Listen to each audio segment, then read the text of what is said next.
توكلوا عليه ونعوذ بالله من شرور أنفسنا وسيئات أعمالنا من يهده الله فلا مضل له ومن يضلله فلا هادي له أشهد أن لا إله إلا الله وحده لا شريك له وأشهد أن محمدا عبده ورسوله يا أيها الناس اتقوا ربكم الذي خلقكم من نفس واحدة وخلق منها زوجها وبث منهما رجالا كثيرا ونساء واتقوا الله الذي تساءلون به والأرحام إن الله كان عليكم رقيبا يا أيها الذين آمنوا اتقوا الله حق تقاته ولا تموتن إلا وأنتم مسلمون يا أيها الذين آمنوا اتقوا الله وقولوا قولا سديدا يصلح لكم أعمالكم ويغفر لكم ذنوبكم ومن يطع الله ورسوله فقد فاز فوزا عظيما. ما بعد فإن أصدق الحديث كتاب الله وخير الهدي هدي محمد صلى الله عليه وسلم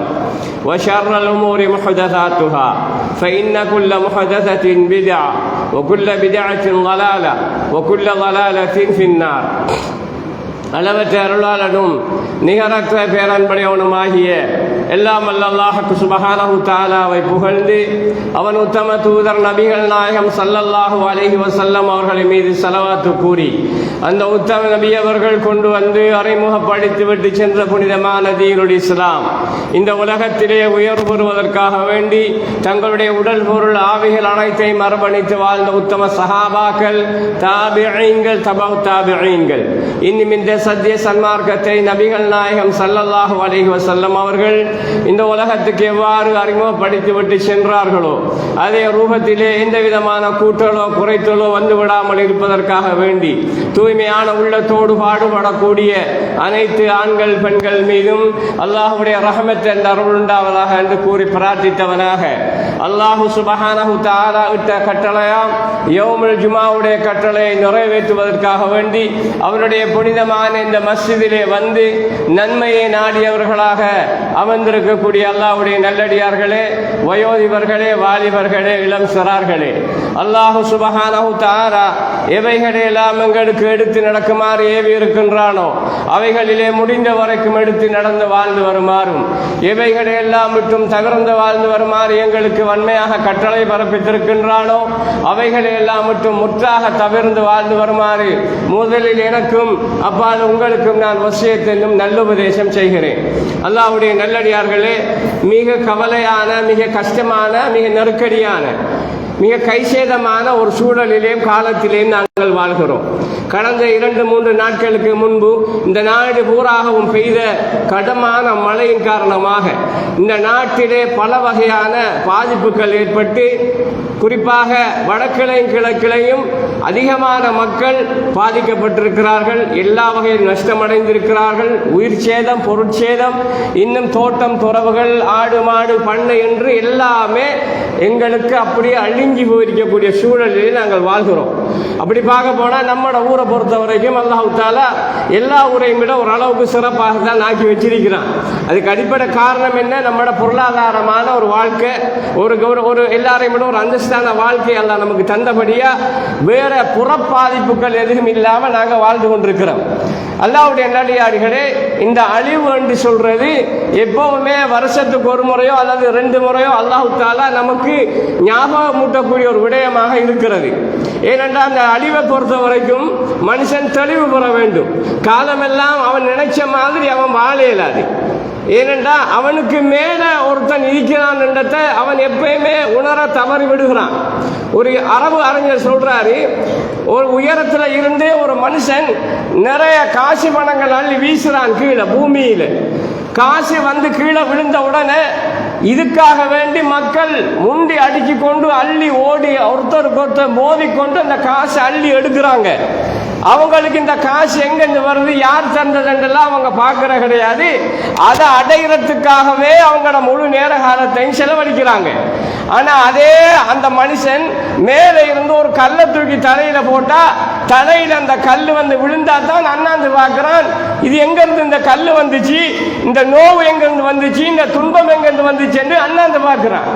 அப்ப இறைவனை பொறுத்த வரைக்கும் அப்படித்தான். எவ்வளவெல்லாம் இந்த மனுஷனுக்கு அள்ளி கொடுத்தாலும் அள்ளி அள்ளி போட்டாலும் எனக்கு மேல ஒருத்தன் இருக்கிறான், அவன் என்ன படைச்சவன், அவன் தான் எனக்கு நல்ல வாழ்வு தந்திருக்கிறான் என்றதை எல்லாம் ஒட்டுமொத்தமா மறந்து அவனை புறக்கணிச்சு வாழும்போது அல்லாஹ் தஆலா இவனுக்கு வேதனை என்று சொல்லக்கூடிய அந்த கல்லை வீசி, துன்பம் அழிவு என்ற ஒரு கல்லை வீசி, நான் ஒருத்தன் இருக்கிறேன் என்ன நீ அண்ணாண்டு பாரு என்று காட்டுறதுக்காக சொல்றதாக இந்த வேதனைகளையும் துன்பங்களையும் ஒரு இஸ்லாமிய அறிஞர் உதாரணமாக சொல்லுகிறார். அல்லாஹ்வுடைய நல்லடியார்களே, நாங்கள் அப்படித்தான். எங்களுக்கு எல்லாம் இருக்கு, அல்லாஹ் தஆலா எல்லாம் தந்திருக்கிறான். இந்த நாட்டில் எல்லாமே அல்லாஹ் நமக்கு தந்திருக்கிறான், எந்த குறையும் இல்லை. ஆனா நாம் அல்லாஹ்வுடைய கட்டளையின் பிரகாரம் அல்லாஹ்வுக்கு மதிப்பளித்து அவருடைய வணக்க வழிபாடுகளை நினைச்சு நாங்க வாழ்றது கிடையாது.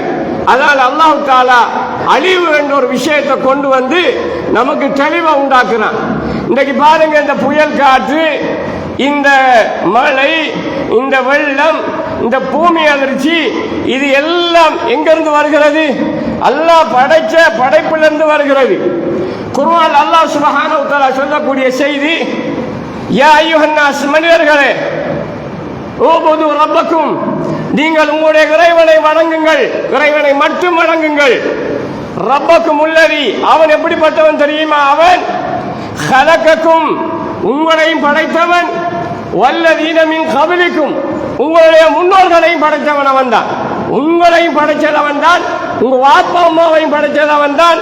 உங்க வாப்பா பிறந்தாரு ஆதம் அலைஹிஸ்ஸலாம், ஹவ்வா, அவங்களையும் படைச்சது அவன் தான். உங்களையும் படைச்சவன், உங்களுடைய முன்னோர்களையும் படைச்சவன். அல்லது ஹலகக்கும் வல்லதீன மின் கபிலிக்கும் லஅல்லக்கும் தத்தகூன், நீங்கள் இறையச்சம் அடைவதற்காக, நீங்கள் அவனை பற்றி பயப்படுவதற்காக என்று அல்லாஹ் தஆலா அல்லாஹ்வை மட்டுமே வணங்குங்கள் என்று அல்லாஹ் சொல்லி போட்டு, அல்லதி ஜஅல லக்குமுல் அர்த ஃபிராஷன் வஸ்ஸமா பினான் வஅன்ஸல மினஸ் ஸமாஇ மான் ஃபஅக்ரஜ பிஹி மினஸ் ஸமராத்தி ரிஸ்கன் லக்கும், அவன் எப்படிப்பட்டவன் தெரியுமா? இந்த வானத்தை ஒரு விதானமாக படைத்து, இந்த பூமியை உங்களுக்கு வசிக்கும் தலகமாக ஆக்கி, அந்த வானத்திலே இந்த மழையை பொழிவிட்டு, இந்த பூமியிலே நீங்கள் சாப்பிடக்கூடிய தானியங்கள், பழ வர்க்கங்கள், கனி வர்க்கங்கள் மற்றுமுள்ள அனைத்துகளையும் வெளியாக்குறானே, அப்படிப்பட்டவன் கூட இறைவன் என்று அல்லாஹ் சொல்லிவிட்டு, ஃபலா தஜாலு லில்லாஹி அந்தாதா, ஒரு நாளும் அவனோட வேற யாரை நீங்க வணங்கிடாதீங்க, அவனோட வேற யாரை நீங்க அழைச்சிடாதீங்கன்னு அல்லாஹ் சொல்றான். ரப்புல் ஆலமீன் நம்மளை வணங்க, அவனை வணங்க சொல்றதுக்கு முன்னாடி சோர்களே, அவன் நம்மட அந்த ப்ரொடக்ஷன் ரைட்ஸ், நம்மளை படைச்சத்துக்குரிய உரிமையுடைய அதிகாரத்தை கேட்கிறான். சும்மா அவன் அவனை வணங்க சொல்லி சொல்லல. உன்னை படைச்சது நான், உன் உம்மாவை படைச்ச நான், உன் பாப்பா படைச்ச நான், உனக்கு சாப்பாடு தந்த நான், எல்லாமே நான் தான் செஞ்சேன், அதால நீ என்ன வணங்கணும்ன்றான். சும்மா சொல்லல. இப்ப உதாரணமா நம்மட வாப்பா நமக்கு எல்லாம் தாராரு, எல்லாம் தார வாப்பா, நான் மகன் பெத்த, உன்னை நான் பெத்த, உன்னை நான் வளர்த்த, உனக்கு எல்லாம் நான் தந்த, நீ என்ன தவிர வேற யாரையும் வாப்பான்னு கூப்பிடப்படாது என்று சொன்னா, இல்ல நான் இன்னொருத்தர வாப்பாவை கூப்பிடுவேன் என்று நாம சொன்னோம்டா பாப்பா எவ்வளவு கவலைப்படுவாரு, பாப்பாக்கு எவ்வளவு கோபம் வரும், பாப்பாக்கு எவ்வளவு ஆத்திரம் வரும். இது மாதிரி தான் நமக்கு எல்லாம் அல்லாஹ் தந்துட்டு நீ என்ன மட்டும்தான் வணங்கணும், வேற யாரையும் வணங்க கூடாது என்று அல்லாஹ் சொல்றான். சும்மா சொல்லல, நமக்கு எல்லாம் தந்துட்டு சொல்றான். எங்க தந்ததா சொல்றான்? வானத்தை படைச்சு தந்திருக்கேன், பூமியை படைச்சு தந்திருக்கிறேன் என்று அல்லாஹ் தஆலா சொல்ற ரப்புல் ஆலமீன். இதே வானத்தில் இருந்துதான் உனக்கு நான் மழையை பொழிவிச்சு, எந்த மழையின் மூலமாக உனக்கு உணவளிச்சனோ அந்த மழையின் மூலமாக உனக்கு அழிவை கொண்டு வருவேன். எந்த வானம் உனக்கு முகடா இருந்துச்சோ அந்த வானத்திலிருந்து உனக்கு காத்து வரும். எந்த பூமி உனக்கு உணவு வழியாக்கி தந்துச்சோ அந்த பூமியில் உனக்கு வெள்ளம் வரும். எல்லா ரப்புல் ஆலமீன் நமக்கு சாதகமாகவும் அதையே நமக்கு பாதகமாகவும் அல்லாஹ் தஆலா படைச்சு தந்திருக்கிறான். அதால எந்த இடத்திலையும் அல்லாஹ்வை தவிர வேற யாரையும் எந்த சந்தர்ப்பத்திலையும் வணங்கக்கூடிய மக்களாக நாங்க இருக்கக்கூடாது என்பதை அல்லாஹ் தஆலா எங்களுக்கு இந்த வசனத்தின் மூலமாக சொல்கிறான். அப்படி மாறி நடக்கிறார்கள்தான் அல்லாஹ் தஆலா அழித்து ஒழித்ததாக குர்ஆன் சொல்லுகிறது. அல்லாஹ்வுடைய நல்லடியார்களே, ஒவ்வொரு நபிமார்களுக்கும் நபிமார்களுடைய கூட்டத்தார்களுக்கும் இருந்த ஒரு சிறப்பம்சம் என்னென்றா, எந்த ஒரு நபி எந்த ஒரு விஷயத்தை சொன்னாலும் அந்த மக்கள் அல்லாஹ்வுக்கு இணை வைப்பாங்க. அல்லாஹ் விட்டு போட்டு வேற யாரையும் வணங்குவாங்க. ஒரு பாவத்தில் ஸ்பெஷலா இருப்பாங்க எல்லா நபிமார்களுடைய கவுங்களும். உதாரணமா நபி ஷுவைப் அலைஹிஸ்ஸலாம், ஷுவைப் அலைஹிஸ்ஸலாமுடைய கூட்டத்தார்கள் அல்லாஹ்வுக்கு இணை வச்சாங்க. அதே நேரம் வியாபாரத்திலே மோசடி செஞ்சாங்க. குர்ஆன் சொல்லுகிறது, அதாவது ஷுவைப் அலைஹிஸ்ஸலாம் அவங்கள மக்களை பார்த்து ஷுவைப் அலைஹிஸ்ஸலாம் சொன்ன வசனத்தை அல்லாஹ் தஆலா சொல்லுகிறான், வைலா மதியன் அகாஹும் ஷுவைபா, மதியன் வாசிகளுக்கு நாங்கள் ஷுவைப் அலைஹிஸ்ஸலாமை நபியாக அனுப்பி இருந்தோம். அவர் சொன்னார், காலையா கோம், என்னுடைய கூட்டத்தார்களே, காலையா கோம் யஅபுதுல்லாஹ், அல்லாஹ் ஒருத்தரை மட்டுமே நீங்கள் வணங்குங்கள், மாலக்கும் மின் இலாஹின் கைரு, அவனை தவிர வேறு இறைவன் உங்களுக்கு கிடையாது. அவுஃபுல் கைல வல் மிக்யால வல் மீசான், நீங்க அளவு நிறுவைகளை சரியான முறையிலே அளந்து கொடுங்கள். இன்னி அராக்கும் பி கைர், நான் உங்களை நல்ல முறையில தானே பார்க்கிறேன், நல்லா தானே இருக்கிறீங்க என்று மூசா ஷுவைப் அலைஹிஸ்ஸலாம் அந்த மக்களை பார்த்து கேட்கிறாங்க. ஃபஇன்னி அகாஃபு அலைக்கும், நான் உங்களை தொண்டு பயப்படுறேன், உங்களை சூழக்கூடிய ஒரு வேதனையை விட்டு நான் உங்களை பயப்படுகிறேன், ஒழுங்கா நடந்து கொள்ளுங்க, அளவு நிர்வைகளில் மோசடி செய்யாதீர்கள், வலா தபகசுன் நாஸ அஷ்யாஹும், மனிதர்களுடைய அந்த பொருள்களை அநியாயமான முறையிலே சாப்பிட்டு விடாதீர்கள் என்று ஷுவைப் அலைஹிஸ்ஸலாம் எல்லா அவங்களோட சமூகத்துக்கு சொன்னதாக குர்ஆன் சொல்லுகிறது. இது மாதிரி எல்லா சமூகத்துக்கும் ஒவ்வொரு தப்பான காரியம் செய்வாங்க, அல்லாஹ்வுக்கு ஒருவரை யாரையும் வணங்குவாங்க. இதுக்காகத்தான் அல்லாஹ் தஆலா எல்லா நபிமார்களையும் அனுப்பி என்ன மட்டும்தான் வணங்கணும், இந்த பாவங்களை நீங்க ஈடுபடக்கூடாது என்ற வசனத்தை அல்லாஹ் தஆலா இறக்கி வைக்கிறான். அல்லாஹ்வுடைய நல்லடியார்களே, இன்றைக்கு முஹம்மது ஸல்லல்லாஹு அலைஹி வஸல்லம் அவர்களுடைய உம்மத்தாகிய நாங்க, எங்களோட ஊர், இந்த நாடு, இந்த பிரதேசம் என்று முழு முஸ்லிம் உம்மத்தை எடுத்துக்கிட்டா, இந்த நாட்டிலே இந்த உலகத்திலே நபி ஸல்லல்லாஹு அலைஹி வஸல்லம் அவங்க வந்து 1400 வருஷமாச்சு. சுமார் 1446 வருஷங்கள். இந்த 1446 வருஷத்துக்கு முன்னாடி நபி அவங்க வந்து வெறுமனே 23 ஆண்டு காலங்கள் உழைப்பு செய்து சுமார் ஏறக்குறைய 1 லட்சத்துக்கு மேற்பட்ட மக்களை வாழ்வின் அனைத்து துறைகளிலும் எல்லாவற்றிலும் செழிப்பானவர்களாகவும் எல்லாவற்றிலும் சிறந்தவர்களாகவும் எல்லா துறைகளிலும் மேம்பட்டவர்களாக உருவாக்கி போட்டு போனாங்க ரசூலுல்லாஹ் ஒரு சமுதாயத்தை. இந்த 1400 வருஷத்துக்கு பிறகு இந்த சமுதாயத்தை உலகத்தில் எங்கேயாவது ஒரு மூலையில எந்த ஒரு ஊரையாவது எடுத்துக்கிட்டா நபி அவங்க உருவாக்கின அந்த ஒட்டுமொத்த ஒரு சிறந்த சமுதாயமாக எந்த ஊரையாவது சொல்ல முடியுமா? எல்லா அம்சத்திலையும் சிறப்பு பொறிந்த குறைபாடு இல்லாத ஒரு சமூகத்தை காட்ட முடியுமா? 1400 வருஷத்துக்கு எல்லாம் மாறி போயிட்டோம். அப்படி என்றா கடந்த காலங்களில் இருந்த அந்த நபிமார்கள் வந்து ஒவ்வொருத்தரும் ஒவ்வொரு வருஷ கால அளவுக்கிடையில அந்த மக்கள் ஒவ்வொருவரும் எப்படி எப்படி போயிருப்பார்கள். இத்தனைக்கும் முன் சென்ற நபிமார்களுடைய வாழ்க்கை வரலாறுகளோ வழிகாட்டல்களோ பாதுகாக்கப்படல. ஆனா இந்த உம்மத் முஹம்மது ஸல்லல்லாஹு அலைஹி வஸல்லம் உம்மத்துடைய வழிகாட்டல் பாதுகாக்கப்பட்டிருக்கிறது. அல் குர்ஆன் நமக்கு பாதுகாக்கப்பட்டு தந்திருக்கிறது. நபியுடைய வழிகாட்டல்கள் இன்று வரைக்கும் எது சஹீஹ் எது லைஃப் எது இட்டுக்கட்டப்பட்டது என்று பரவலாக பாதுகாக்கப்பட்டு தந்திருக்கிறது. நாங்க வழி சென்று வாழ்வதற்கு வழிகாட்டல் உயிரோடு இருக்கிறது. ஆனா ஒட்டுமொத்த சமுதாயமாக நாங்க எல்லாரும் கெட்டு போயிருக்கக்கூடிய சூழல் இன்றைக்கு பார்க்கிறோம். எதை எடுத்துக்கிட்டாலும் அல்லாஹ் கோவிச்சிருவானோ என்று நினைக்கிற நிலைமையில நம்மளோட வாழ்க்கை இருக்குது. நம்மளோட திருமணத்தை எடுத்தா அப்படி இருக்குது, நம்மளோட ஜனாசா அடக்குமுறை எடுத்துக்கிட்டா அப்படி இருக்குது, நம்மளோட பள்ளி வாசல்கள் தொழுகை முறைகள் எடுத்துக்கிட்டா அப்படி இருக்குது, நம்மளோட ஊரை எடுத்துக்கிட்டா அப்படி இருக்குது. நம்மள இந்த ஊரை சொல்லல, முழு முஸ்லிம் சமுதாயத்தை இருக்க ஊரை சொல்றேன். உதாரணமா இந்த ஊர்ல நான் குர்ஆன் சுன்னா பின்பற்றுறேன் வைங்க,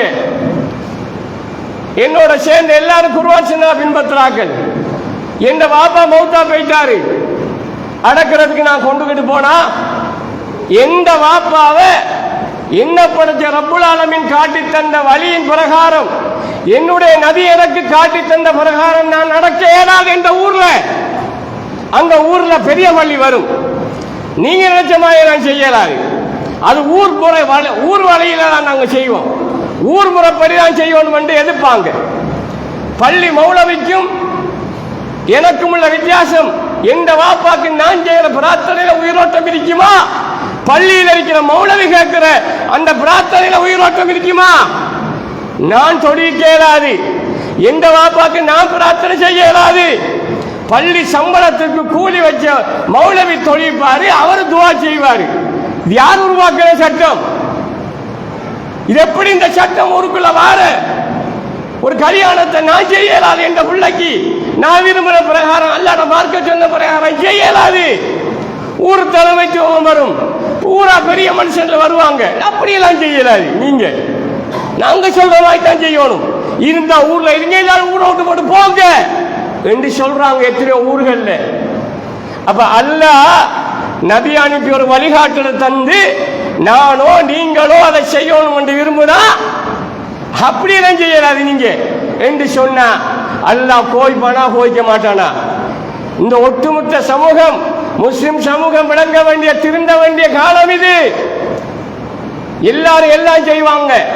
எல்லா ஊர்கள்ல இன்றைக்கு இந்த வெள்ளத்துக்காக வேண்டி, இந்த வெள்ளத்துடைய தீங்கிலிருந்து பாதுகாக்கிறதுக்கு வேண்டி மாஷா அல்லாஹ் எல்லா வாலிபர்களும் எல்லா நிர்வாகங்களும் காசுகளை போட்டு சாப்பாடு கொடுக்குது, உதவி செய்து எல்லாம் செய்வாங்க. ஆனா பள்ளி வாசலுக்குள்ள அல்லாஹ் மார்க்கத்தை மட்டும் கொண்டாடுறது கூட மாட்டாங்க. ஓமா இல்லையா? பள்ளியில நீங்க எரிக்கல, நீங்க என்ன செஞ்சுட்டு போங்க, பள்ளி நாங்க செய்யறவா தான் செய்வோம். அப்ப அல்லாஹ்வுடைய நல்லடியார்களே, நபி ஸல்லல்லாஹு அலைஹி வஸல்லம் அவங்களோட வழிகாட்டி என்று சொல்றது பொய். ஏண்டா நாங்க எல்லாத்திலும் அவங்கள வழிகாட்டி ஏற்றுக்கொள்ளலையே. அல்லாஹ் ரப்பன்னு சொல்றது பொய். ஏன்? அல்லாஹ் இப்படித்தான் செய்யக்கூடாது என்று சொல்லும் பொழுது அதுதான் வணங்குதல், அதை ஏற்றுக்கொள்றதுதான் வணங்குதல். அது இல்லாம வேற ஒருத்தர் சொல்றதை பின்பற்றினா அல்லாஹ் விட்டு போட்டு வேற யாரையும் வணங்குதல். இந்த இணை வைத்தல் என்றது இந்த சமூகத்துல பல கோணத்துல பல ரூபத்துல இருக்கிறது. அது ஒரு காலம் இருந்துச்சு. எப்படி தெரியுமா? கபரை வணங்குறது, கொடியேற்றுறது, மௌலுது ஓதுறது, கந்திரி ஓதுறது, பாத்தியா ஓதுறது, இந்த இணை வைத்தல் தான் இப்ப இல்ல. இப்ப இணை வைத்தல் காலத்துக்கு காலம் இணை வைத்தல் வேறுபடும் சோர்களே. இணை வைத்தல் என்றது ஒரே மாதிரி இருக்காது. காலத்துக்கு காலம் இடத்துக்கு இடம் இணை வைத்தல் வேறுபடும். உதாரணமா இன்றைய இணை வைத்தல் நம்முடைய இலாகாக, நம்முடைய உள்ளத்தில் இருக்கக்கூடிய இலாக கடவுள் யார் தெரியுமா? பொருளாதாரம், காசு. காசுக்காக யாரும் எதையும் செய்வான். ஒரு முஸ்லிமா காசோட போங்க அவன் செய்வான். லஞ்சம் கொடுத்து செய்யலாம், பதவியை தக்க வைக்கிறதுக்காக காசு கொடுக்கலாம், ஒரு காரியத்தை ஆற்றத்துக்காக வேண்டி காசை கொண்டு எதையும் சாதிக்கலாம் என்ற நம்பிக்கையை முஸ்லிம் சமூகத்துக்கு உருவாக்கி இருக்கான். அடுத்தவன் முஸ்லிமுக்கிட்டயா காசை கொண்டு போங்க எல்லாம் செஞ்சிருவான், அப்படி நம்பிக்கை உருவாக்கி இருக்கு. வீதிகளில் நிற்கிற போலீஸ்காரன் ஒரு முஸ்லிமை பிடிப்பான். ஏன் பிடிப்பான்? பிடிச்சா காசு தருவான் என்று அவனுக்கு தெரியும். அந்நிய சமூகத்தை சேர்ந்தவனை பிடிக்க மாட்டான். ஏன் பிடிக்க மாட்டான்னா அவன் சட்டம் பேசுவான், இல்லாட்டி அவன் ஒன்றுமில்லைன்னு தெரியும். முஸ்லிம் காசை கொடுத்துட்டு அவனை காரியத்தை முடிச்சுட்டு போய்கிட்டே இருப்பான் என்று அவனுக்கு தெரியும். அப்ப என்ன நம்மளோட உள்ளத்தில் இருக்கக்கூடிய சிந்தனை? பொருளாதாரம். இந்த பொருளாதாரத்துக்காக வேண்டித்தான் எல்லாமே எல்லா ஊர்களையும் நடந்து முடிஞ்சுது. பெரிய பெரிய தாக்குதல் அநியாயங்கள் எல்லாம் நடந்ததுக்கு பின்னால காசு, செல்வம் இருந்தது. ஒரு நாடு சீரழிறதுக்கு பின்னால செல்வம். ஒரு நாட்டில் அரசியல்ல மாற்றம் வாரத்துக்காக வேண்டி நியாயமான உண்மையான உழைப்பாளி சமூகத்துக்கு பணி செய்யக்கூடிய ஒருவன் தேர்வு செய்யப்படாம காலங்காலமா வசதி வாய்ப்புகள் சந்தோஷங்களை நிலைநிறுத்தக்கூடிய ஒருத்தன் தேர்வு செய்யப்படுவதற்கு காரணம் வாக்காளர்களுக்கு கிடைக்கக்கூடிய காசு. இப்படி எல்லா மட்டத்தில் இந்த பொருளாதாரம் உள்ளத்துல இலாஹ் கடவுளா வந்து குந்திட்டு எல்லாருக்கிட்டையும். குறிப்பா நம்ம ஊர் எடுத்துக்கலாம். ஏனண்டா இந்த கிழக்கு மாகாணத்தில் இருக்கக்கூடிய எல்லா ஊர்களையும் விட மாஷா அல்லாஹ் பொருளாதாரத்தில் கொஞ்சம் உயர்ந்த நிலையில் இருக்கிற ஊர் நம்ம ஊர். அதுக்கு அடிப்படை காரணம் வியாபாரம். எல்லாருமே வியாபாரிகள். அந்த வியாபாரம் பறக்கத்துக்குரிய காரணம் நபியுடைய வழிமுறை. நபியுடைய வழிமுறையில வியாபாரம் செய்யறதால நமக்கு இந்த வாழ்க்கை உயரமான வாழ்க்கை, கண்ணியமான வாழ்க்கை இருக்குமெண்டா நபியின் பிரகாரம் தொழுதா, நபியிட பிரகாரம் நம்ம எல்லாத்தையும் செஞ்சோம்னா எப்படி இருப்போம்? அதனால உள்ளத்தில் இருக்கக்கூடிய இந்த இடை வைத்தல் செல்வசவர்களே, இது அகற்றப்படணும். இந்த இடை வைத்தல் தான் ஒவ்வொரு ஊரும் அழிக்கப்படுவதற்குரிய முக்கியமான காரணமாக குர்ஆன் சொல்கிறது. வைதா அரதினா அன்னுஹ்லிகல் கரியத்தன் அமர்னா முத்ரஃபீஹா ஃபஃபஸகு ஃபீஹா ஃபஹக்க அலைஹா கௌலல் ஃபதம்மர்னாஹு தத்மீரா. அல்லாஹ் சொல்றான், ஒரு ஊரை நாங்க அவங்க செய்யக்கூடிய தீமையின் காரணமாக அழிக்கிறதுக்கு நாங்க விரும்பினா அந்த ஊர்ல வசதியான வாழ்க்கை, சுகண்டியான வாழ்க்கை வாழ்றவங்களை இஸ்லாத்தை பின்பற்றுமாறு நாங்கள் ஏவுவோம். ஆனால் அவர்களோ அந்த ஏவலுக்கு மீறி வரம்பு மீறி நடப்பார்கள். அப்போது அந்த ஊரின் மீது எங்களுடைய வேத வாக்கு, அதாவது அழிவுக்குரிய வாக்கு வந்துவிடும். அப்பால் அவர்கள் அந்த ஊரை நாங்கள் அடியோடு அழித்து விடுகிறோம் என்று அல்லாஹ் தஆலா சொல்றான். இஸ்லாத்தை ஏவுமாறு அல்லாஹ் தஆலா பின்பற்றுமாறு அல்லாஹ் ஏவுவானா? ஒரு ஊரை அழிக்க நாடினா அந்த ஊர்ல அவங்க மறுப்பாங்களாம். மறுத்து தான் தோன்றித்தனமா வரும் பொழுது அந்த ஊரை அழிக்கிறது முடிவாயிடும் என்றான் அல்லாஹ் தஆலா. وَكَمْ أَهْلَكْنَا مِنَ الْقُرُونِ مِنْ بَعْدِ نُوحٍ وَكَفَى بِرَبِّكَ بِذُنُوبِ عِبَادِهِ خَبِيرًا بَصِيرًا. நூஹுக்கு பிறகு எத்தனை தலைமுறைகளை நாம் அழித்திருக்கிறோம், இன்னும் என்னுடைய அடியார்களின் பாவங்களை நன்கறிந்தவனாக நான் இருக்கிறேன் என்று அல்லாஹ் தஆலா சொல்றான் இந்த வசனத்திலே. நூஹ் அலைஹிஸ்ஸலாமுக்கு பிறகு வந்த எத்தனை பேரை நான் அழிச்சிருக்கிறேன் என்று அல்லாஹ் தஆலா கேட்கிறான். அதே போல சொல்களே, வமா கான ரப்புக லினுஹ்லிகல் குரா பிظுல்மின் வஅஹ்லுஹா முஸ்லிஹூன்.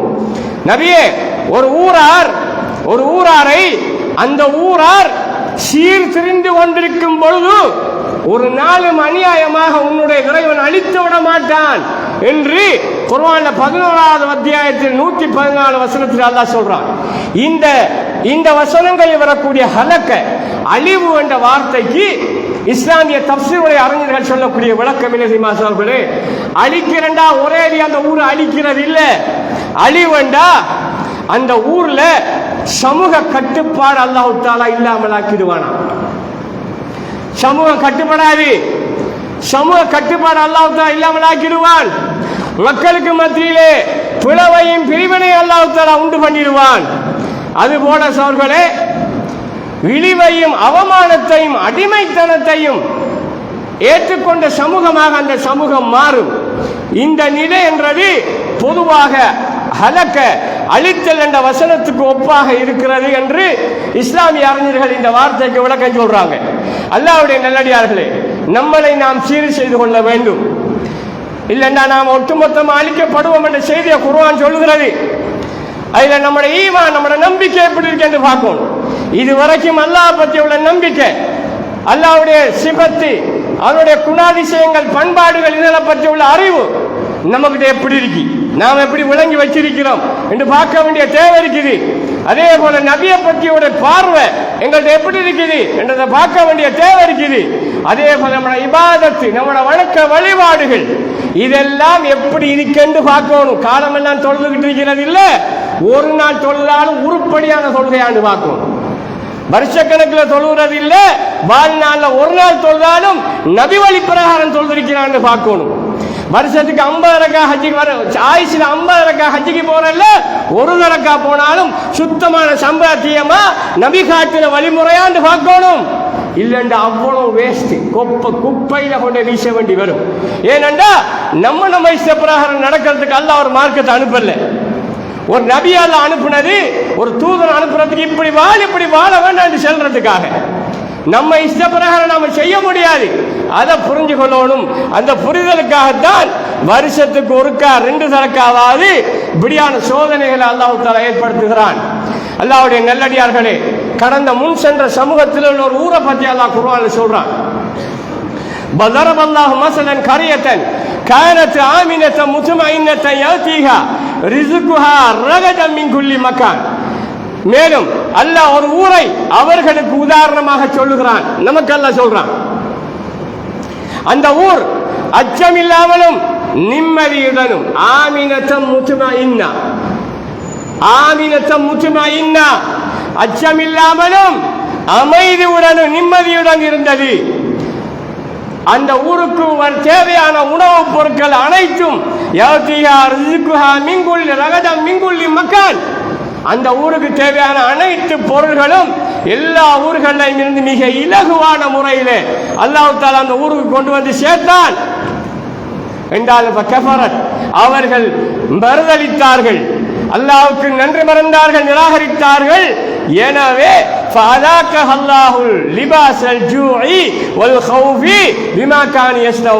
எனவே அவர்களுக்கு அல்லாஹ் தஆலா பசியையும் பயத்தையும் ஆடையாக அணிவித்து அவர்களை அனுபவிக்க செய்தான் என்றான் அல்லாஹ் தஆலா.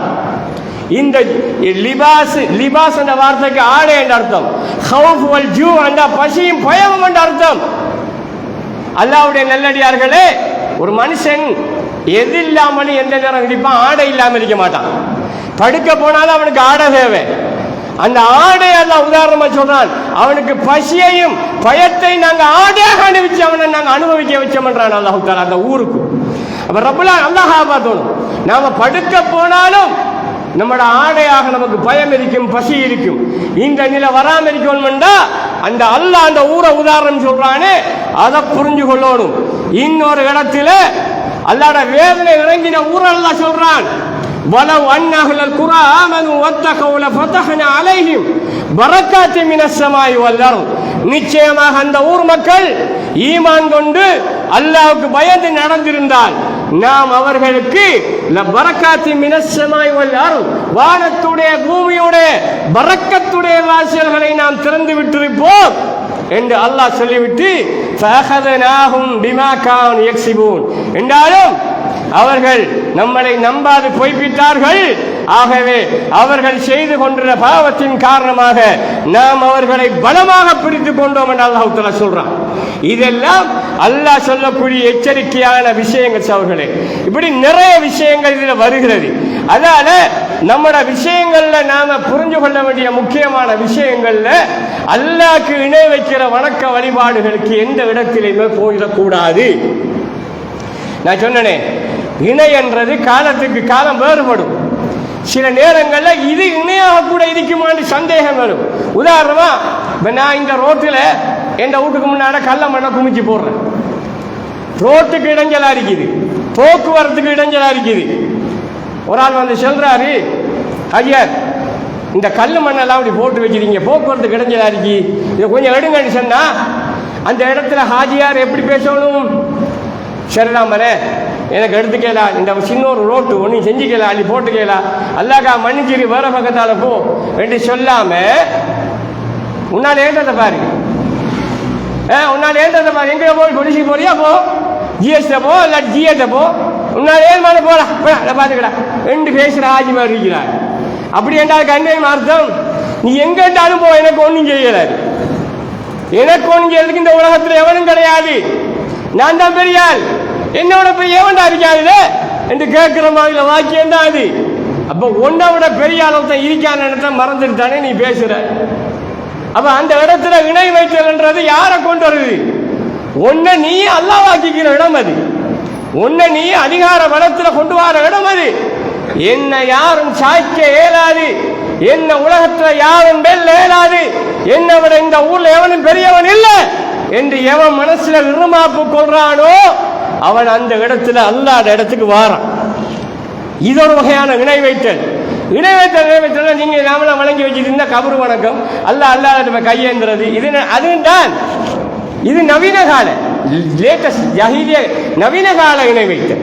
இப்படி எத்தனையோ நுணுக்கமான இணை வைத்தல்கள் இன்றைக்கு நம்ம சமூகத்தில் இருக்குது சகோதரர்களே.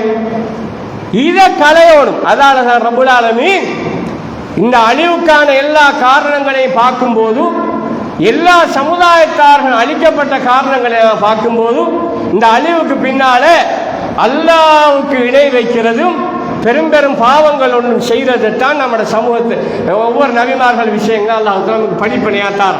அதாவது அழிவு தரும் தெளிவு என்னன்னா, நம்ம சமூகம் நபியாவுங்கிற சமூகம் இன்றைக்கு எந்தெந்த வகையில எல்லாம் பாவங்களை ஈடுபடுகிறது, என்னென்ன வகையான பாவங்களை எல்லாம் செய்கிறது. சகோதரர்களே, நாம் ஒரு பாவத்தை பாவம் என்று நினைக்க மாட்டோம், ஆனால் அது பாவமா வரும். அந்த அதை எப்படி டிசைன் பண்ணுவானுங்கள்டா, நபி அவங்க எதையெல்லாம் தடுத்தாங்களோ அவன இந்த பாவத்தை உருவாக்குறவன் ஸ்டைல் அது நமக்கு அது புரியாது. நபி அவங்க எதையெல்லாம் நமக்கு பாவம் என்று தடுத்தாங்களோ அதைத்தான் நமக்கு செய்யறதுக்கான வழிமுறைகளை செய்வாங்க. அவனுக்கு தெரியும். அவன் ஹதீஸ்ல இருந்தான் பாவத்தை ப்ரொடக்ட் பண்றதுக்கே மூலக்கரு எடுக்க அவன். அந்த ஹதீஸ் நமக்கு தெரிஞ்சு நாம எடுக்கிறோம் இல்லை. உதாரணமா இந்த இந்த இந்த இசை கேட்கறதுவா, இந்த இசை கேட்கறத இன்றைக்கு எல்லாரும் சர்வசாதாரணமா செய்வாங்க.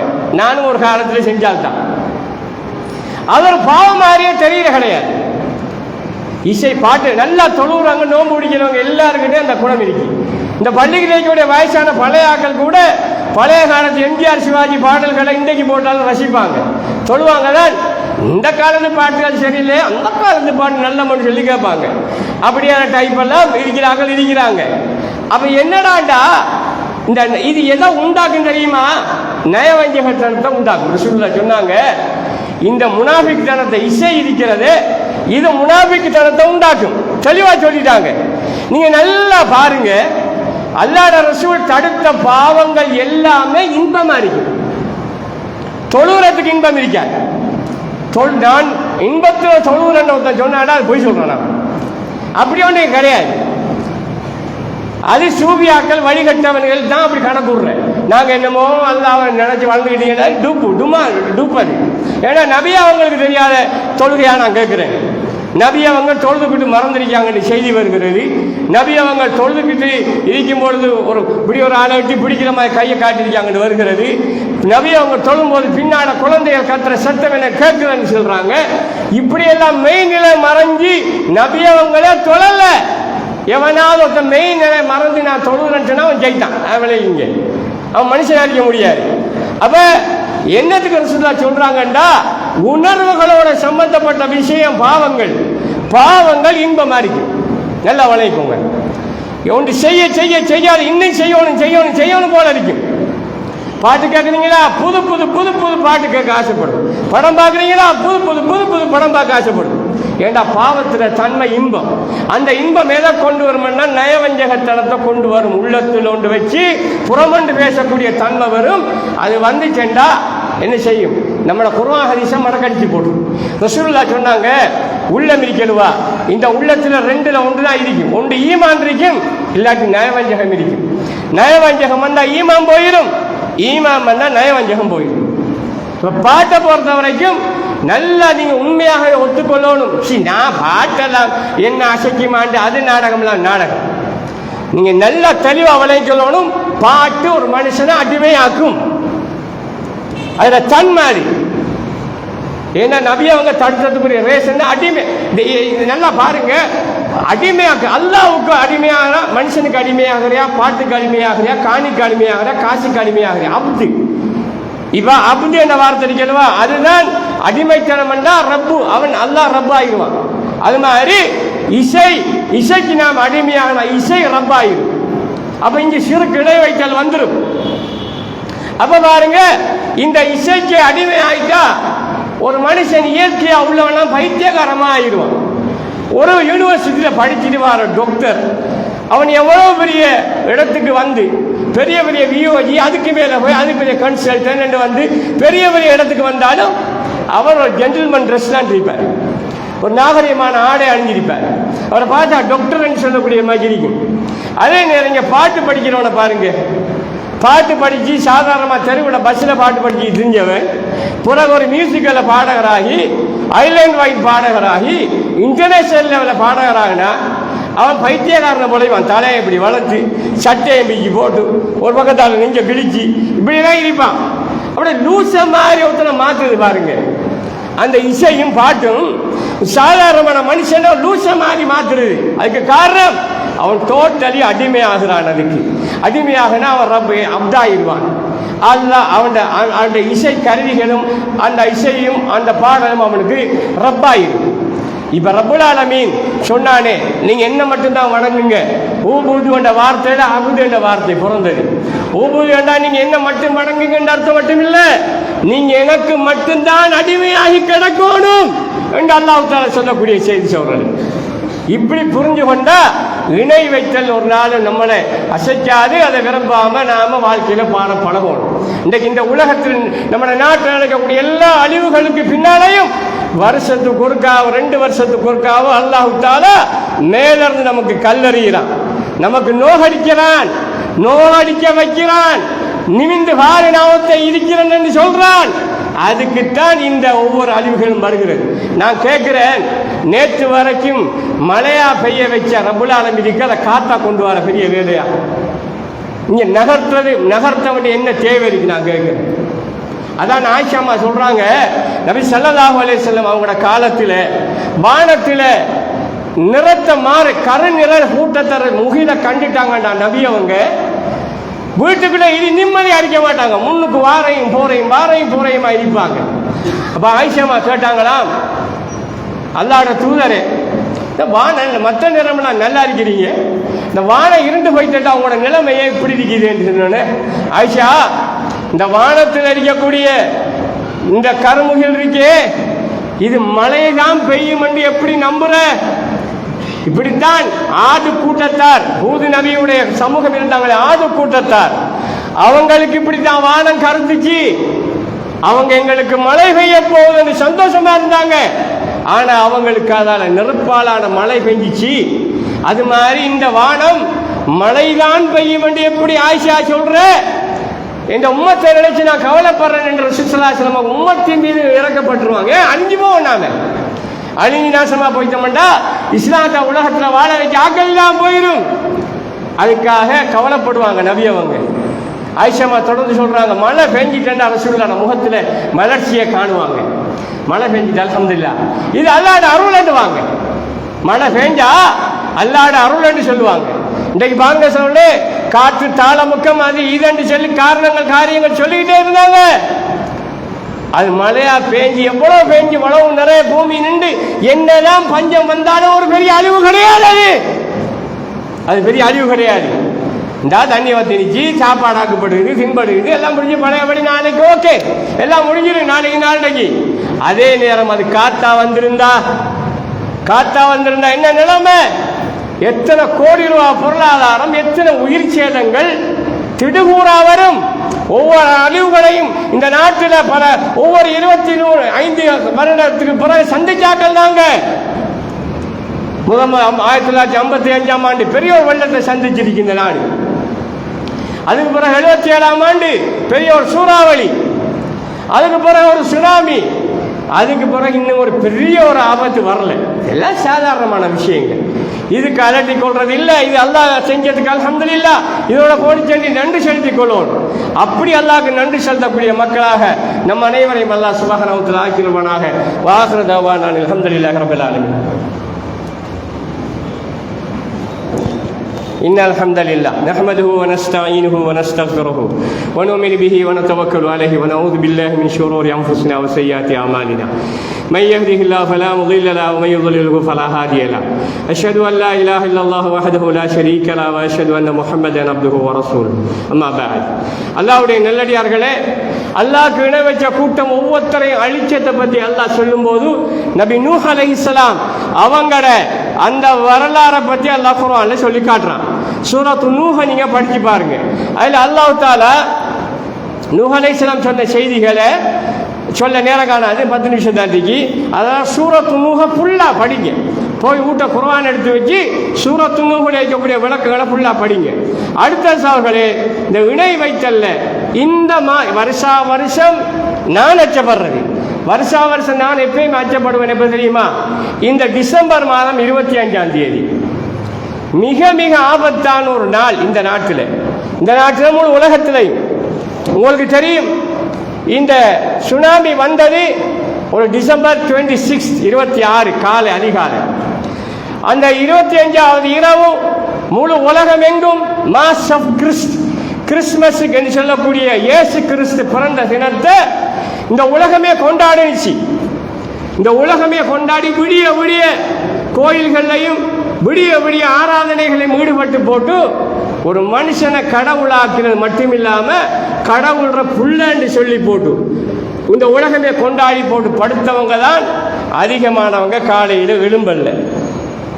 மரணமாகி பொடியாக தான் வந்தாங்க. அதை நாங்களே சந்திச்சிருக்கிறோம். அப்போ 25ஆம் தேதி டிசம்பர்ன்றது நான் அதிகமாக பயப்படுற ஒரு நாள். ஏன் பயப்படுறேன்னு தெரியுமா? குர்ஆன் அல்லாஹ் சுப்ஹானஹு வ தஆலா சொல்றான், இந்த தினத்தையும் இந்த நாளையும் இந்த மக்கள், உலக மக்கள், கிறிஸ்தவ மக்கள் செல்லக்கூடியதை வச்சு அல்லாஹ் சொல்லக்கூடிய செய்தி, வகாலு தஹதர் ரஹ்மான் வலதா. இந்த கிறிஸ்தவர்கள் சொல்கிறார்கள், அர் ரஹ்மான் அல்லாஹ் தனக்கு ஒரு பிள்ளையை எடுத்துக்கொண்டான் என்று அவர்கள் சொல்லுகிறார்கள். ஈசா அலைஹிஸ்ஸலாம் அவங்க இறைவனுடைய குமாரன் என்று தான் சொல்றாங்க. தனக்கு ஒரு பிள்ளை எடுத்துக்கொண்டான்னு சொல்றாங்க. லகத் ஜீதும் ஷையன் இதா. அல்லாஹ் குர்ஆனில் சொல்றான், நிச்சயமாக இது அபாண்டமான ஒரு கூற்று. அல்லாஹ்ட புள்ளன்னு சொன்னாக்கு பின்னால புள்ளன்னு சொல்றதோட முடியல. அல்லாஹ்க்கு ஒரு புள்ள இருந்தா அல்லாஹ்க்கு ஒரு பொஞ்சாதி வேணும். அல்லாஹ்க்கு ஒரு பொஞ்சாதி இருந்தா அவருக்கு டைமிங், குடும்ப வாழ்க்கை, குடும்ப தேவை மனுஷனை போல. ஆறா ஊடு வாசல் காணி கப்பு தொழில் சம்பாத்தியம் எல்லாம் தேவை. அதை கவனிக்க எல்லாம் வரும். வரக்குள்ள எல்லா வகையான பலகீனமும் உள்ள ஒரு மனுஷனாத்தான் இறைவனை கிறிஸ்தவர்கள் சொல்கிறார்கள். கருத்து இந்த குர்ஆன் வசனம் சொல்லுது. இது அல்லாஹ் தஆலா அபாண்டம், என்ன கிட்டுக்கட்டுறானுவல் இல்லாததை சொல்றானுவல் என்று அல்லாஹ் தஆலா கோபிக்கிறதாக குர்ஆன் சொல்லுகிறது. லகத் ஜீதும் ஷையன் இதா தகாது ஸமாவாத்து வல் அர்த் தகாது ஸமாவாத்து யதஃபத்தர் மின்ஹு வ தன்ஷக்கல் அர்து வ தഖிபுல் ஹிபல் ஜிபாலு ஹத்தா. இவர்களுடைய இந்த கூற்றின் காரணமாக, இவர்கள் செல்லக்கூடிய இந்த பழியின் காரணமாக வானம் வெடிச்சு போயிரும், வானம் வெடிச்சு சிதறிடும் என்றோ, அல்லது பூமி பிளந்து போயிரும் என்றோ, அல்லது மலைகள் சிதறண்டு போயிரும் என்றோ நிலை உருவாகிறது என்று அல்லாஹ் சொல்றான். அல்லாஹ்க்கு அவ்வளவு கோபம் வருது. இதை கேட்க பிள்ளை, எனக்கு பிள்ளையாடா என்ற பிள்ளை அல்லாஹ் எப்படி கோபப்படுறான்? அந்த கோபத்துல வழிபாடு என்ன தெரியுமா? வானம் வழிக்கும், பூமி விளக்கும், மலைகள் பஞ்சு பஞ்சா பறக்கும் என்றான் அல்லாஹ். அப்படின்னா உலகம் அழி. 25 25ஆம் தேதி வெள்ளிக்கு, டிசம்பர் மாதம் 25ஆம் தேதி இது அல்லாஹ் சொல்லிவிட்டு, அன்தாவுர் ரஹ்மானி அன்தவுலிர் ரஹ்மானி வலதா. அல்லாஹ் அவர்களுக்கு, அவர்கள் ரஹ்மானுக்கு ஒரு குமாரன் என்று சொல்வதனால் இந்த நிலை ஏற்படுகிறது. வமா யம்பகி லிர்ரஹ்மானி அன் யத்தகித வலதா. ஒரு நாளும் ஒரு குமாரனை, ஒரு பிள்ளையை எடுத்துக்கொள்றது அல்லாஹ்க்கு தேவை கிடையாது. அவன் தனிச்சவன், அவன் தனியே இருக்கதான் ஸ்பெஷாலிட்டி. அவன் தனிச்சவன், அவனுக்கு தேவையில்ல. அன் குல்லி இன் குல்லி மின் மன் ஃபிஸ் ஸமாவாத்தி வல் அர்தி இலா ஆத்தி ரஹ்மானி அப்தா. ஏனென்றால் வானங்களிலும் சரி பூமியிலும் சரி உள்ள ஒவ்வொருத்தரும் அர் ரஹ்மானிடம் அடியானா தவறணும் என்றான் அல்லாஹ். அடிமையா தவறணும். இங்க பங்காளரா, புள்ளையா, மச்சான, மாமனால வரையில எனக்கு அடிமையா தவறணும் என்றான் அல்லாஹ். உலகத்துல அவனுக்குத்தான் எல்லாரும் அடிமை. யாரும் அவனுக்கு தோழனோ, யாரும் அவனுக்கு பங்காளியோ கிடையாது. அவன் தனித்தவன் என்றதை சொல்றதுதான் இந்த குர்ஆன் வசனத்துடைய நிலம். அல்லாஹ்வுடைய நல்லடியார்களே, இது கிறிஸ்தவ சமூகத்துக்காக வேண்டி சொல்லப்பட்ட செய்தியா இருந்தாலும் நாம பயப்படுற ஒரு விஷயம். உண்மையிலே கிறிஸ்தவர்கள் கூட அதை வச்சு மாசம் 25 டிசம்பர் என்றதுக்கு எந்த ஆதாரம் அவங்கள்ட்டையும் கிடையாது, நமக்கிட்டையும் கிடையாது. அது இல்லைன்னு சொல்றதுக்கு. ஆனா ஒரு விஷயம் இருக்குது, இயேசு கிறிஸ்து இந்த டிசம்பர் மாதம் 25ஆம் தேதி பிறந்தார் என்றதுக்கு எந்த ஆதாரமும் இல்லை, இருக்க முடியாதுன்றதுக்கு குர்ஆன் பதில் சொல்லுது. குர்ஆன்ல சூரத்துல் மரியம் எடுத்து பாருங்க. சூரத்துல் மரியம்ல மரியம் அலைஹிஸ்ஸலாம் ஈசா நபியை வகுத்துல உண்டாயிட்டு ஊரை விட்டு அடிச்சு விரட்டப்பட்டு வராங்க. விரட்டப்பட்டு வர நேரம் ஒரு இடத்துல அல்லாஹ் தஆலா அவங்களுக்கு வஹி அறிவிக்கிறான். ஜிப்ரீல் மூலமாக, உள்ளத்தின் உதவியின் மூலமாக சொல்றான், மரியமே நீ இந்த ஈச்சமர கிளையின் பக்கமாக போய் சேர்ந்துடு. ஈச்ச மரத்துக்கிட்ட போயிரு, அந்த கிளையை பிடிச்சி உழுக்கு, அதில் ஈச்சம்பழம் கிடைக்கும், அதை சாப்பிடு. அதுக்கு முன்னால் இருக்க குளத்தில் இருக்கக்கூடிய தண்ணியை குடிச்சிக்க என்று அல்லாஹ் தஆலா சூரத்து மரியாம்ல மரியம் அலைஹிஸ்ஸலாமுக்கு புள்ள பெற நேரம் ஒரு கைட் காட்டுறான். அந்த குளத்துக்குள்ளதான் அவங்க குழந்தையும் எடுத்தாங்க செய்தியையும் வருகிறது. அதை வச்சு இந்த நவீன விஞ்ஞானம் சொல்லுது, ஒரு பிரசவம் செய்யும் போது ஒரு பொம்பளை வெளியால கட்டில புள்ளைய பெறத்தை விட தண்ணிக்குள்ள செய்கிற அந்த பிள்ளை பிரசவம் என்றது சிறந்தது, லேசானது என்று சொல்லி இன்றைய மருத்துவம் சொல்லுவதாக இஸ்லாமிய அறிஞர்களும் உலகியல் அறிஞர்களும் சொல்றாங்க. இது மாடல், குர்ஆன் நமக்கு காட்டக்கூடிய ஒரு மாடல். அதுல இதை சொல்லக்கூடிய செய்தி என்ன? ஈச்சமரம் உலுக்கு சாப்பிடு மரியம் அலைஹிஸ்ஸலாமுக்கு அல்லாஹ் கைட் சொன்னா, அந்த பழம் ஈச்சம்பழம் காய்க்கிற காலம் எப்படி? ஈச்சம்பழம் காய்க்கிறண்டா 100 பாகை ஃபர்னைட்டுக்கு மேல வெப்பம் வேணும், வெயில் வேணும். வெயில் இருக்கிற இடத்துல மட்டும்தான் ஈச்சம்பழம் உண்டாகும், ஈச்சம்பழம் பழுக்கும். அப்ப மரியம் அலைஹிஸ்ஸலாம் புள்ள பெற்ற காலம் நிச்சயமா சத்தியமா டிசம்பர் மாசம் கிடையாது. டிசம்பர் மாசம் பண்றது முழு உலகத்திலே குளிரான காலம். குளிரான காலம் ஆகிறபடியா நமக்கிட்ட 25ஆம் தேதி ஈசா அலைஹிஸ்ஸலாம் பிறந்தாரன்றதுக்கு ஆதாரம் இல்லாட்டியும் அதை மறுக்கிறதுக்கு ஆதாரம் நம்முடைய குர்ஆன் இருக்குது. இதை நம்ம குர்ஆன் சொல்லி காட்டுகிறது. அப்ப அல்லாஹ்வுடைய நல்லடியார்களே, இப்படி ஒரு வழிகாட்டலை கற்ற சமூகத்தில் நாங்க அல்லாஹ் மட்டும் ரப்பா ஏற்றுக்கொள்ளக்கூடிய சமூகம் தான். ஒரு காலத்தில் முஹைதீன் அப்துல் காதர் கிறிஸ்தவனாவது ஈசா அலைஹிஸ்ஸலாம் அல்லாஹ்ட புள்ளன்னு சொன்னான். அதுக்கு ஒரு ரீசன் இருந்துச்சு. என்ன ரீசன்? அவர் பிறந்ததே ஒரு ஆச்சரியம், அவர் நடந்தது ஒரு ஆச்சரியம். அவர் பிறந்த உடனே பேசினவர், பிறவிக்குடனே சுகப்படுத்தினவர். உங்களோட வீட்டு என்ன சாப்பாடு இருக்குன்னு நான் அன்றைக்கு சொல்லிடுவேன், வெளியே வச்சு சொல்லுவார். அப்படி நிறைய விஷயங்கள் அற்புதமாக செஞ்சவர். அதை பார்க்கக்குள்ள ஒருத்தருக்கு ஒரு ஆச்சரியம் வருந்தானே. இப்ப உண்மையிலே இம்பாசிபிள், முடியாத காரியத்தை செஞ்சு காட்டக்குள்ள அவரு அல்லாட புள்ள, அல்லாண்டு சொல்லாட்டி அல்லாட புள்ளன்னு தானே சொன்னானுகள். அதுவும் கேடுதான் என்றாலும் அந்த இடத்துக்குரிய காரணங்கள் இருந்துச்சு. ஆனா இந்த சமுதாயத்தை சேர்ந்த முஸ்லிம்கள பழைய ஆதிவுமார் என்ன சொன்னாங்க? இந்த ரசூலுல்லாஹ் உம்மத்தில் வரக்கூடிய ஆக பிந்தின சமுதாயத்தில் பிந்தின காலத்தில் வந்த முஹைதீன் அப்துல் காதர் ஜெயிலானி என்ற ஒரு மனுஷனை அல்லாஹ்ட புள்ளன்னு சொன்னாங்க. உங்களுக்கு ஞாபகம் இதுக்கு பயானுகளை கேட்டிருப்பீங்க. அந்த காலத்தில் ரசூலுல்லாஹ் அல்லாஹ் தஆலா மிஅராஜுக்கு கூட்டிட்டு போனானா. கூட்டிட்டு போன அல்லாஹ் தஆலாவோட ரசூலுல்லாஹ் பேசினாங்களாம். சத்தமா பேச அல்லாஹ் சொன்னா, முஹம்மதே சத்தம் போட்டு பேசாத, உள்ளுக்க புள்ள படுக்குதுன்னு சொன்னானா. உள்ளுக்க புள்ள படுக்குது, சத்தம் போட்டு பேசாத. அப்ப அல்லாஹ்ட விட்ட புள்ள படுத்தா யார? எந்த விட்ட புள்ள படுத்தா எந்த புள்ள? அல்லாஹ்ட விட்ட படுக்கிற புள்ள அல்லாஹ்ட புள்ள. அப்படி முஹைதீன் அப்துல் காதர் ஜெயிலானி அல்லாஹ்ட புள்ளன்னு சொன்ன கூட்டம் தான் நம்மட முன்னோர்கள். நம்மட முன்னோர்கள் பெரிய அறிவாளி இல்லையான்னு கேட்பீங்களே, இதைத்தான் உங்களோட முன்னோர்கள் சொன்னாங்க. நமக்கு மார்க்கம் என்ற பேர்ல இதைத்தான் நம்மளை வழிகெடுத்து நாசமாக்கி போட்டு நம்மளோட முன்னோர்களை எல்லாம் ஷிர்க்லையும் விதிகத்திலையும் குஃப்ரையும் மௌத்தாக்கி போட்டு இன்றைக்கு பெரிய ஆக்களா இருக்காங்க சமுதாயத்தில். அல்லாஹ் பார்த்தோன்னா அப்படி இருக்கப்படாது. நல்ல தெளிவான அல்லாஹ்வை தவிர வர யாரையும் எந்த இடத்துலையும் வணக்கத்துக்குரியவனாக ஆக்குற இடத்தை கொடுத்தா அங்க அல்லாஹ்ட அழிவு வரும், சோதனை வரும். சிலருக்கு சோதனையா வரும், சிலருக்கு வேதனையா வரும், சிலருக்கு ஒரு படிப்பினையா வரும். இதெல்லாம் நமக்கு படிப்பினையா வந்திருக்கு. கடந்த காலத்தில் அழிஞ்சு போனாங்க, சுனாமியில மௌத்தானாக்கள் என்ன நினைச்சிருப்பாங்க? அவங்களோட பாஷையில அந்த சுனாமியில அடிபட்டு போகலாம் அவங்க நினைச்சிருப்பாங்க உலகம் அழிஞ்சு போச்சு, உலகம் அழிஞ்சுதான் போறமாக்கு நாம நினைச்சிருப்பாங்க. நாம மிஞ்சிருக்கோம். அந்த சுனாமிக்கு பிறகு நாம பட்ட படிப்பினை என்ன? அதால கிடைக்கக்கூடிய தெளிவு என்ன? அதால அழிவுகள் தரக்கூடிய தெளிவிலிருந்து நாம பூரணமான அருளை பெற்ற நல்லடியார்களாக மாறவருக்கு அல்லாஹ் தஆலா அனைவருக்கும் ரஹ்மத் செய்வான். வாஹிரு தஅவானா அல்ஹம்துலில்லாஹி ரப்பில் ஆலமீன். வஸ்ஸலாமு அலைக்கும் வரஹ்மத்துல்லாஹி வபரகாத்துஹு.